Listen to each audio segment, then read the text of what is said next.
भीखाराम, जो राजस्थान के छोटे से गांव देवगढ़ में अपने पिता के साथ मिट्टी के बर्तन बनाने का काम करता था, गांव में प्लास्टिक और स्टील के बर्तनों का चलन बढ़ने लगा था। लोग अब मिट्टी के घड़े, सुराही और दिए कम खरीदते थे। हर गुजरते महीने के साथ भीखाराम को लगता कि उसके पूर्वजों की पहचान धीरे धीरे खत्म हो रही है।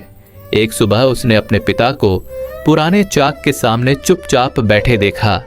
उनके हाथ तो मिट्टी गूंथ रहे थे, लेकिन आंखों में निराशा साफ दिखाई दे रही थी। उस दिन भीखाराम ने मन ही मन ठान लिया कि वह अपने परिवार के इस पुश्तैनी हुनर को कभी मिटने नहीं देगा। उसने गांव के बुजुर्गों से पुराने राजस्थानी डिजाइन, लोक कथाओं और पारंपरिक आकृतियों के बारे में सीखना शुरू किया। हर बर्तन पर वह हाथ से अलग अलग कलाकृतियां बनाने लगा। अब उसके घड़े केवल पानी रखने के लिए नहीं, बल्कि राजस्थान की संस्कृति की कहानी कहने लगे। पहले लोग सिर्फ देखकर चले जाते थे। कई बार पूरा दिन निकल जाता और एक भी बर्तन नहीं बिकता। फिर भी उसने अपने काम की गुणवत्ता से कभी समझौता नहीं किया। वह हर असफल दिन को अगली सुबह की तैयारी मानकर फिर से चाक घुमाता।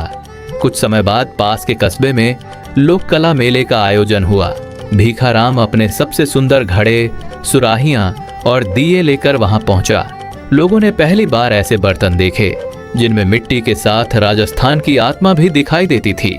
उसके सभी बर्तन कुछ ही घंटों में बिक गए, लेकिन सफलता मिलने के बाद भी उसने कीमतें जरूरत से ज्यादा नहीं बढ़ाईं। उसने कहा, कला का सम्मान जरूरी है, लेकिन लालच से उसका मूल्य कम हो जाता है। उसकी सोच ने लोगों का दिल जीत लिया। धीरे धीरे आसपास के गांवों के युवा भी उससे मिट्टी के बर्तन बनाना सीखने आने लगे। भीखाराम ने किसी से फीस नहीं ली।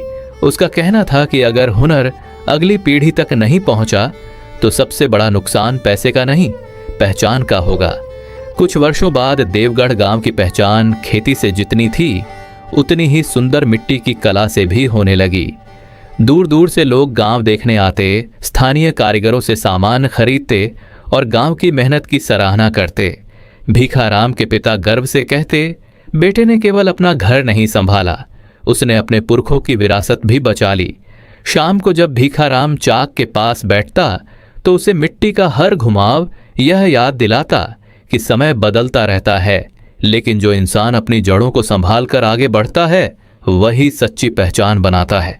अपनी विरासत, मेहनत और ईमानदारी को कभी छोटा मत समझो, क्योंकि जो अपनी जड़ों को बचाकर आगे बढ़ता है वही आने वाली पीढ़ियों के लिए प्रेरणा बन जाता है। हेलो फ्रेंड्स, मेरी वीडियो को अंत तक देखने के लिए धन्यवाद। मेरी वीडियो को लाइक, कमेंट्स और शेयर करें और चैनल को सब्सक्राइब करना नहीं भूलें।